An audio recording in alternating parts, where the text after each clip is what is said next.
Welcome to the Deeper Thinking podcast, where we dive into the complexities of the human experience. Today's journey takes us into the fascinating world of ADHD, one that is often misunderstood and oversimplified. But as we'll uncover, there's much more to this story than meets the eye. We'll explore how ADHD reshapes our understanding of attention, creativity, and what it truly means to thrive in a world obsessed with productivity and control. So, whether you're tuning in to learn, reflect, or simply satisfy your curiosity, you're in the right place. Let's begin. Imagine a kaleidoscope, not just spinning, but whirling uncontrollably within your mind. Every twist and turn throws a dazzling array of colours and patterns against your consciousness. Each brilliant but fleeting, dissolving before you can fully grasp its intricate beauty. Unlike the smooth, deliberate turns of a child's toy, this kaleidoscope is in perpetual chaotic motion, a whirlwind of vibrant thoughts and ideas, of clarity and confusion, all swirling together in a mesmerizing dance. This perhaps is the closest we can come to capturing the essence of the ADHD experience, a constant state of mental motion where dazzling insights collide with frustrating gaps in attention, where creativity is inextricably intertwined with disarray. It's a lens that both distorts and illuminates the world. A disorder in the clinical sense, yes, but also a unique way of being that challenges our very understanding of attention itself. ADHD is often framed as a medical condition, a problem to be solved, a disorder to be managed, but its story runs far deeper than diagnostic labels and treatment plans. ADHD is not merely a neurochemical quirk, it's a mirror reflecting society's values, how we prize focus and order, how we undervalue spontaneity and divergence. It's a cultural artifact, born from a world obsessed with productivity, conformity, and control. To truly understand ADHD, we must delve beyond the neurological and explore the historical, cultural, and philosophical forces that shape our perception of attention. After all, ADHD is as much a philosophical and cultural story as it is a biological one. It compels us to question the structures we've built around education, work, and social interaction, forcing us to confront uncomfortable truths about how we define normalcy, difference, and the very nature of intelligence. The ADHD brain is often likened to an orchestra without a conductor, its instruments playing out of sync, a symphony of chaos. Dopamine, the maestro responsible for motivation, focus, and reward, is absent from the podium, leaving the musicians to their own devices. Imagine the violins racing ahead, the cellos struggling to keep pace, and the brass section blaring out at unexpected intervals. This is the internal soundscape of the ADHD mind, a cacophony of thoughts and impulses where focus flits from one idea to the next like a butterfly in a meadow, leaving a trail of unfinished tasks and unmet intentions. Starved of dopamine's rewarding embrace, the ADHD brain craves stimulation, novelty, excitement. Mundane tasks like paperwork or following a linear conversation become excruciating, the mind desperately seeking something, anything, to ignite its internal spark. But the orchestra metaphor only captures a part of the ADHD experience. This isn't just an orchestra out of tune, it's an orchestra capable of improvising breathtaking jazz riffs, of unexpected harmonies born from dissonance. The same brain that struggles to regulate mundane tasks can suddenly lock onto a single point of interest with laser-like intensity, a phenomenon known as hyperfocus. During these periods, the ADHD mind becomes a powerhouse of creativity, insight, and productivity, channeling all its scattered energy into a singular passion. This is the paradox at the heart of ADHD. The same brain that grapples with organization and routine can also produce moments of unparalleled brilliance. It's a brain that operates on a different wavelength, leaping from idea to idea, forging connections that others might miss, improvising solutions with an almost magical spontaneity. For much of history, however, this different wavelength was misunderstood, mislabeled, and often punished. The behaviors we now associate with ADHD were seen not as neurological variations, but as moral failings. The impulsive child fidgeting in class, the adult perpetually late for appointments, these were individuals lacking discipline, society declared. In the rigid structures of 19th century education, designed to mould obedient, productive citizens, children who couldn't conform were cast aside, their minds deemed defective simply because they didn't fit the mould. They disrupted the orderly process of learning, and the solution was to discipline them into submission, to force them into the confines of normalcy. It was Sir George Still who, in 1902, began to shift this narrative. He described a defect of moral control in children who, despite their intelligence, couldn't seem to tame their impulses. While still tinged with moral judgment, Still's observation marked a turning point, a recognition that impulsivity and inattentiveness weren't merely character flaws but part of a larger cognitive picture. By the mid-20th century, science began to unravel the neurochemical underpinnings of ADHD, revealing the crucial role of dopamine in regulating attention and motivation. The development of stimulant medications like Ritalin further solidified the understanding that ADHD wasn't about willpower, it was about biology.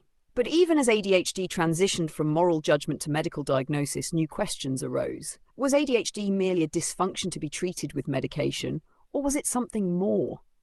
Could the traits we associate with ADHD, impulsivity, distractibility, hyperactivity, actually offer advantages in certain contexts? These questions continue to shape the discourse around ADHD today, particularly as we grapple with how best to support individuals who live with the condition. To live with ADHD is to navigate a constant push and pull between chaos and creativity. The mind is a whirlwind of activity, thoughts swirling like leaves in a storm, often leaving a trail of unfinished projects in their wake. Many describe it as a disconnect between intention and action, a frustrating inability to translate thoughts into completed tasks. You might begin the day with a clear plan, only to find yourself, hours later, entangled in a web of half-finished projects, your focus scattered like dandelion seeds in the wind. But then, in those moments when the ADHD mind finds its anchor, when it latches onto something truly captivating, it can achieve extraordinary things.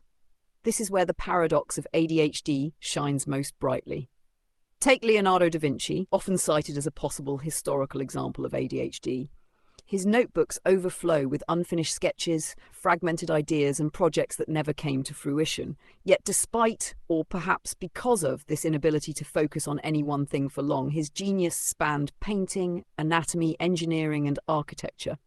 His ADHD-like tendencies allowed him to transcend disciplinary boundaries, to leap between seemingly unrelated concepts and forge connections that others would miss.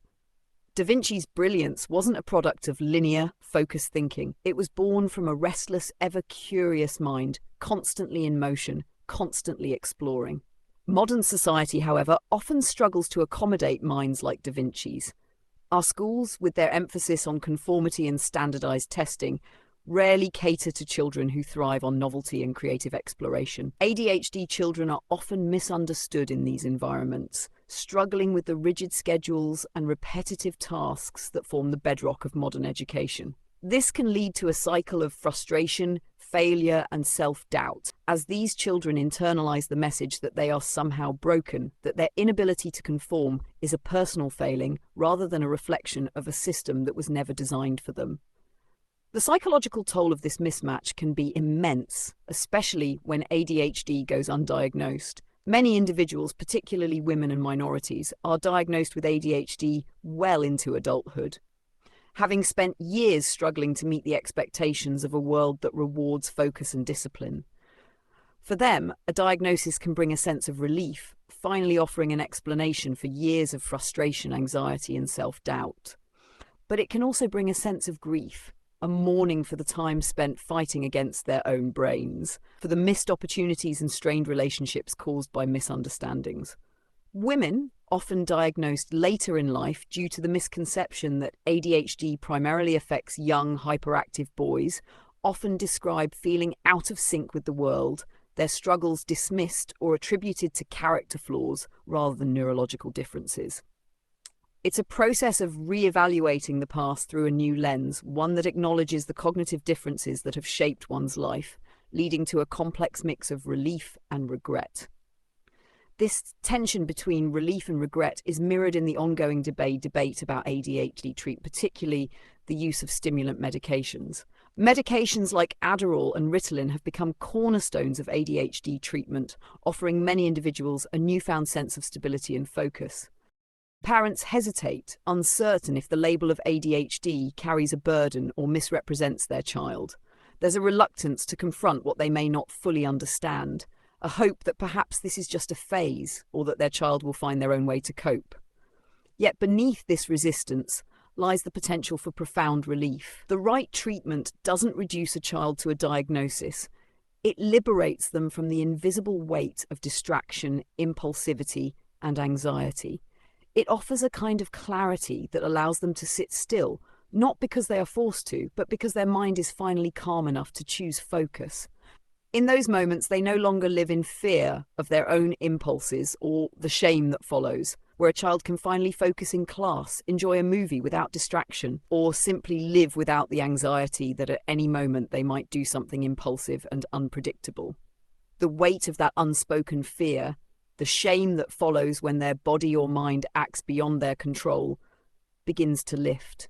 What seems like an unfair label becomes a key to understanding, opening a door to stability. It's not about masking the person they are, but freeing them from the chaos of a chemical imbalance they cannot control.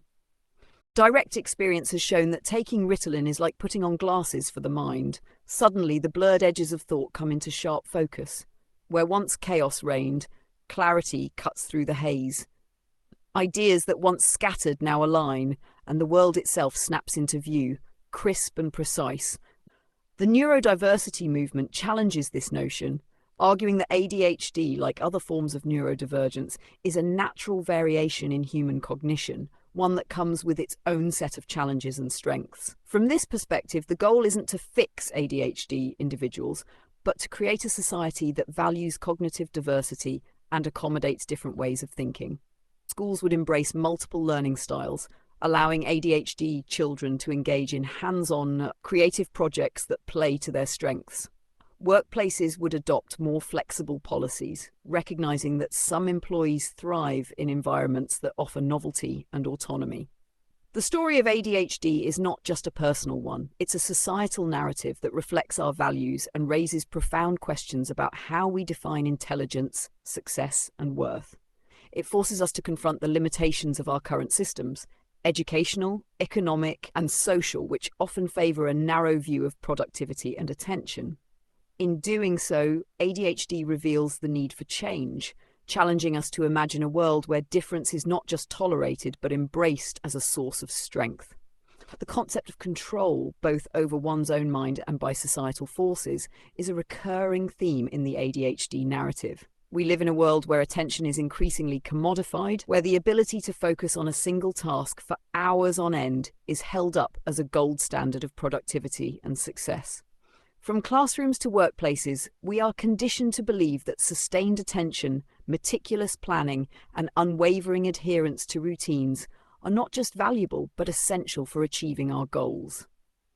Those who deviate from these norms, who struggle to conform to this rigid model of productivity, are often labelled as disordered or dysfunctional. ADHD, with its unpredictable shifts in focus and its inherent drive for novelty, disrupts this paradigm. It refuses to be easily categorized or controlled, presenting a direct challenge to societal expectations of how a normal mind should operate. This tension between control and creativity is perhaps nowhere more evident than in the paradox of ADHD itself. The very traits that make it difficult for individuals with ADHD to thrive in rigid, structured environments, impulsivity, distractibility, a constant craving for novelty, are the same traits that fuel innovation, creativity, and a willingness to take risks. History is replete with examples of individuals whose ADHD-like characteristics allowed them to break boundaries and challenge the status quo. Thomas Edison, with his relentless experimentation and countless failed attempts before reaching a breakthrough, embodies the restless energy of the ADHD mind. Richard Branson, whose impulsivity led him to build a diverse business empire, demonstrates how ADHD traits can be harnessed for success in environments that value risk-taking and unconventional thinking. Yet, these stories of ADHD brilliance exist alongside the stark reality that many individuals with ADHD struggle profoundly in environments that fail to accommodate their cognitive differences. The ADHD individual in a traditional classroom or office setting is often bombarded with tasks that demand meticulous attention to detail and prolonged periods of focus, leading to frustration, burnout, and feelings of inadequacy. The very structures designed to reward productivity often end up punishing those who think and work differently. The psychological toll of this mismatch can be immense. Many individuals with ADHD, particularly those diagnosed later in life, experience deep feelings of alienation and failure, having spent years striving and often failing to meet neurotypical standards. In this future, ADHD is not a disorder but simply a different way of being, one that offers unique perspectives and insights that can enrich our understanding of the world. To achieve this future, we must confront the deeply ingrained societal biases and structures that prioritize control, conformity, and a narrow definition of productivity. We must question our obsession with normalcy and embrace the kaleidoscopic diversity of the human mind. Only then can we unlock the full potential of ADHD and all forms of neurodivergence, creating a world where everyone has the opportunity to thrive authentically as themselves. In the end, ADHD, like the kaleidoscope we began with, defies easy categorization and control. It is a way of experiencing the world that is at once fragmented, chaotic, and breathtakingly beautiful. It challenges our assumptions about attention, productivity, and success, inviting us to reconsider the rigid boundaries we have drawn around intelligence and worth. It beckons us to imagine a future where neurodiversity is not just accepted but celebrated, where the kaleidoscope of the human mind is allowed to spin freely, revealing with each turn new patterns, new ways of thinking, and new possibilities for what it means to be human. It compels us to embrace ambiguity, to find beauty in contradictions, and to recognize that the human mind, like the kaleidoscope, is in perpetual motion, always revealing something new, something unexpected with every turn. And in that constant state of flux, in that ceaseless exploration, we may just discover the key to unlocking the true potential of the human mind in all its diverse glory. And that brings us to the end of today's episode of the Deeper Thinking podcast. Until next time, keep thinking deeply.